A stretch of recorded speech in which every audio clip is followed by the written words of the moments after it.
Cuneiform was the world's first writing system. It began as long ago as 3,500 BC, when scribes took clay out of the Euphrates River, let it harden, and as it was in a moist form, began to scratch using a reed signs and symbols into this wet clay, which then dried and created a permanent record.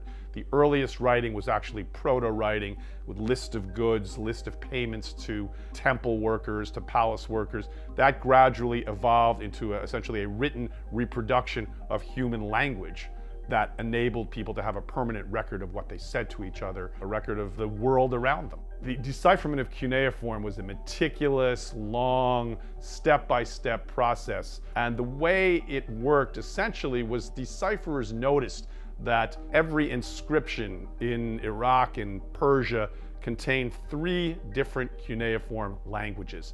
They also noticed that one of these 3 writings was simpler than the other. It had only about 30 or 40 characters, and they quickly determined that it was a phonetic alphabet. So by starting with that phonetic alphabet, they could kind of step by step figure out what those letters were, and then they could compare it with the parallel scripts of the other much more complicated cuneiform writings, and after many years were able to understand all 3 of these writings.